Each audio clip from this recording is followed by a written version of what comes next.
I don't even know where to start with you, so I'll start with your new punter. What have you seen from him so far since he's been here, and how's he been? He's been really good. We like him. He's very good with hitting his field zone. You know, I mean, it seems like a simple thing, but it's not nearly as easy as one would think to, you know, it's not as easy to punt right as to just throw right, or punt left as just throw left. So he's been really good with that, and he's been an upgrade as far as hang time as well, which is a big deal. That's something I feel like we've got to get better at, is the hang time and the location and stuff like that. And he's done a great job with that, and he's got a big leg. He's been good for us, and he's smooth. He's quick operation, you know. So he's been really good for us. We're really happy with Keelan. For the simple-minded, like when you have I know you're very excited about your gunners. So when you have the hang time, like what's that allow those guys to do? Two guys that I know you really believe in at that position. The best thing as a punt coach is when you look down and the returner's going like this. You know what I mean? You don't even have to worry about anything. So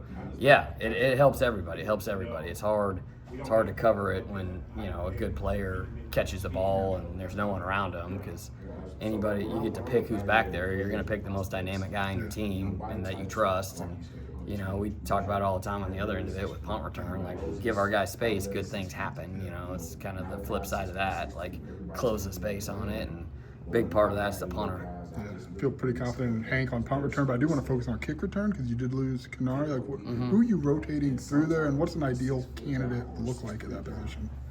Yeah, I mean, you want a guy that's a good decision maker, who is tough and strong and fearless.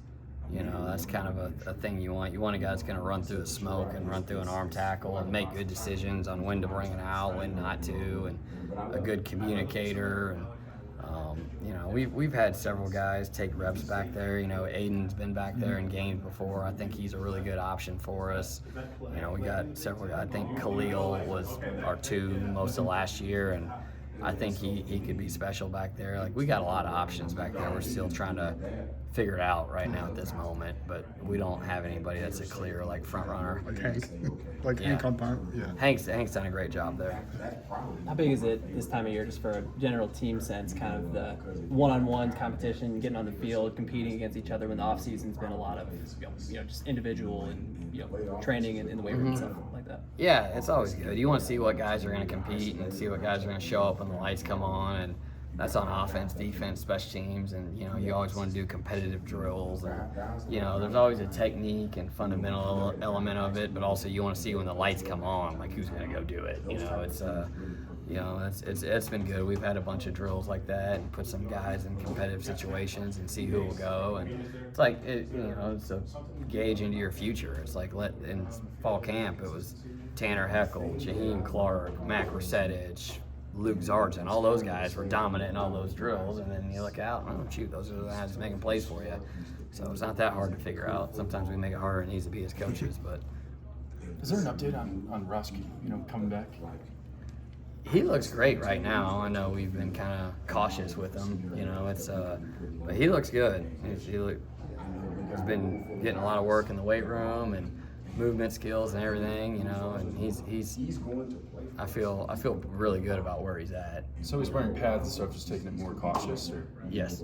Yeah, we've been very cautious with him so far, and I don't think there's a need to risk that right now, but I know he's chomping at the bit to get back out there and be full. He's on me every play, so but no, he's getting close. How do you think he could elevate, this passing game? Yeah, he's a gifted pass catcher. He's savvy. He's got good ball skills. He's a smart kid. Good route runner. Good in and out of breaks.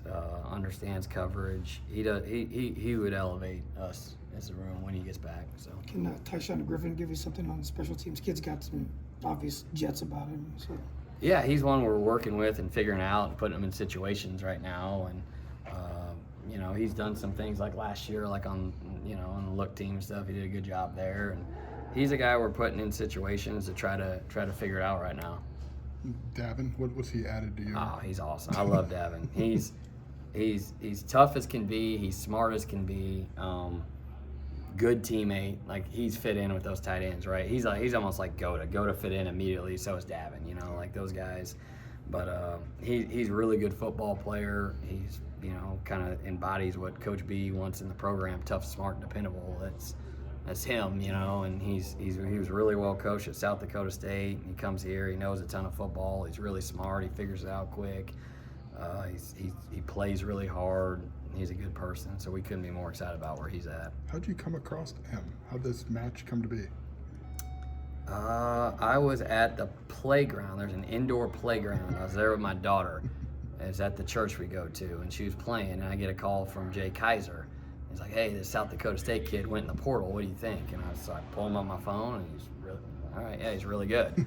So then I call one of my buddies who was there, who is now at Washington State with that staff, and he was kind of trying to be non-committal, so that probably told me like, oh yeah, they probably want him out there, you know. So we called Davin, had a good conversation, and then Coach B got involved. Sometimes in the portal it can be like speed dating, you know. So I think Jay might have called Coach B, and so both me and Coach B were reaching out to him that day and trying to get him out here, and it's quick. I mean, you know, with this portal deal, and talked to him a couple times, and I think he took 4 visits, like bang, bang, bang, bang, like day, like just 24-hour visits, and ended up calling us after, and you know, said he's going to come, and we were excited about it. Fits a need, and he's a good player.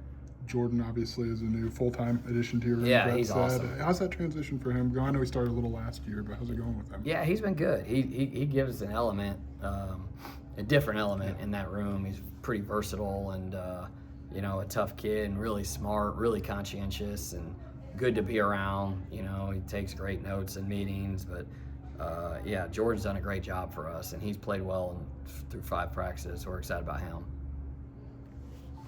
Thanks,